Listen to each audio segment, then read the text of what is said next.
Hello and welcome to this first look at a jig. We're having a little look at jigs at the moment in short little mini bursts, and this time we are looking at the Wooing of Nan, which is a very short one, somewhere from the 1590s. We're not really sure precisely where it lives.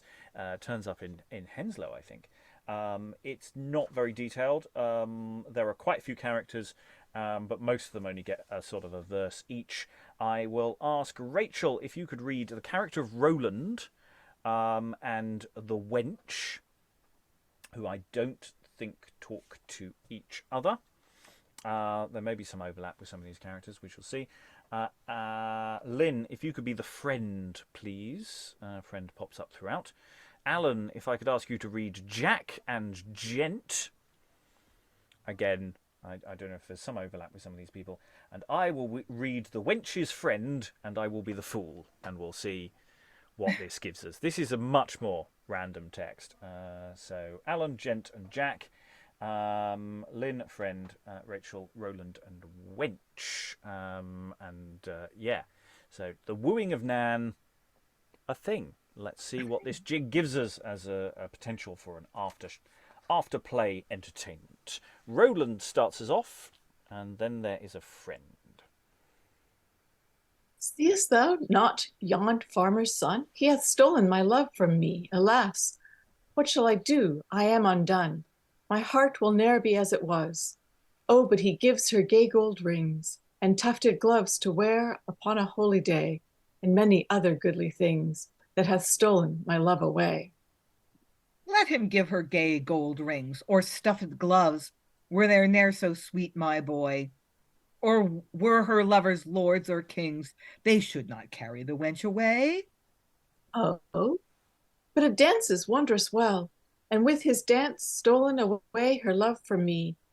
Yet she was wont to say I bore away the bell for dancing and for courtesy. Why, lusty yonker, what do you hear? That you are not all a dancing on the green today? With Perce, the farmer's son, is like to carry your wench away. Good Dick, bid them all come hither, and tell Perce from me beside, that if he think to have the wench, here he stands, shall I lie with the bride. Fie, man, fie. Oh, sorry. That's all right. This is the Wench's Friend rather than the friend. There's some confusion as to who some of these people are. They've various names. Anyway, fie, man, fie! Wilt thou forsake thy old lover for any other new-come guest? Thou a long time his love did know, and why shouldst thou now use him so? My bonny Dickie, I will not forsake my bonny Rowland for any gold. If he can dance as well as Perce, he shall have my heart in hold. Why then, my hearts, let's to this gear, and by dancing I may won my Nan, whose love I hold so dear as any creature under sun. And they dance. That's Perce or Perce or whoever that is. They dance. Enter a gent. Good spade friend, may I be so bold to dance a turn or two without offence? For as I was walking by chance, I was told you danced to gain a wench. 'Tis true, good sir, and this is she. I hope your worship comes not to crave her, for she hath lovers 2 or 3, and he that dances best must have her. How say you, sweetheart, will you dance with me? And you shall have both land and tower. My turf shall want nor gold nor fee. Missing line. I thank you, sir, for your goodwill, but one of these my love must be, and I hath but a homely country maid, and far unfit for your degree. Take her, good sir, by the hand, as she is fairest if she were fairer, and by this dance you shall well understand that he that can win her is like to wear her. They dance again. A fool enters, and the tune changes. And see you not, Nan, today, my mother's maid? See you not my true love, my pretty Nanny? She goes to the green today to seek her love, they say, but she will have mine own self if she have any. Welcome, sweetheart, and welcome, my Tony, welcome, my Nonny. True love, welcome, my honey. This is my love that my husband must be. But when thou comest home, boy, as welcome as he. Why now, how now, sweet Nanny? I hope you do jest. No, by my troth, sir, I love the fool best. And if you be jealous, God give you good night. I fear you are a gelding, you caper so light. And they exit, leaving the gent alone. I thought she had but jested and meant but to fable. But now I do see she hath paid with his babel. I wish all my friends by me to take heed, that a fool come not near you when you mean to speed. And exit. Okay, so this is a much more visual one. This is where the dance is doing the talking. The dance is the central part of this. And the fool, so the clown presumably of the company, gets to run off with the maid at the end. That's the gag. That they go through all of these things. They have a vague social setup going on here, a series of potential contenders, and at the very last minute, the fool turns up, presumably with his own theme tune, because the tune changes. And I do wonder if fools actually have specific music cues. The clown of the company, and it's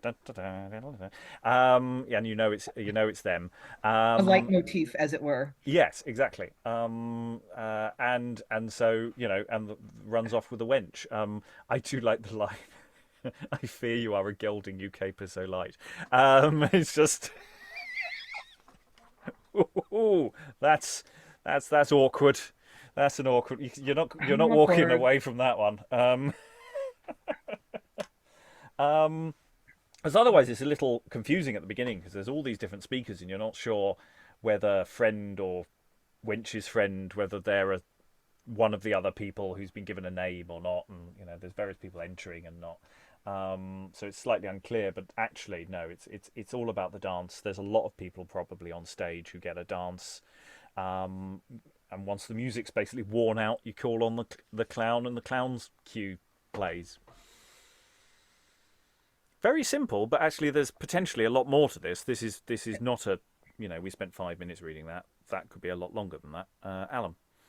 Yeah, I mean, they come with the reference that I know will confuse Lynn again, but it does remind me of the final sequence of a panto. Let's get everybody on stage in costume, a little song and dance number, and send the audience home. Which is interesting. The question here is, of course, which of these do you play for what play? Because if this is an afterpiece, you could play, if you put this in the context of a play where the clown doesn't get the girl, as it were, then this is a resounding sort of denial of that, and going, no, the clown. But also, if the clown does get the girl gets the girl. He gets the girl twice. In succession. So where, or if you're playing this after a particularly depressing tragedy, we need to wake him up. Everyone dance. Let's do a big dance number, as opposed to some of the others which we've done, which are more plot or, more, they have a comedy plot, whereas this isn't really a comedy plot. There's a sort of comedy payoff, but it's really just a dancing contest. That's what it's doing. So yeah, any other thoughts on the Wooing of Nan? A provisional title, by the way. I don't think they actually have a title for it per se. So that's been given to it by someone in the later date. I say, and I don't know the auspice of any music for these, but I say I'm sure there's scholarship on that, and that we will start finding music for them, because I would like to return to these when we do plays. When we do little runs of plays, even if we're just running the text, I want to start turning these over and start finding contrasts. That's my little long-term game plan. Any other final thoughts from the room? No, the room is silent. All that remains then is thank all the wonderful readers for their wonderful reading. Thank you very much, everyone, and goodbye.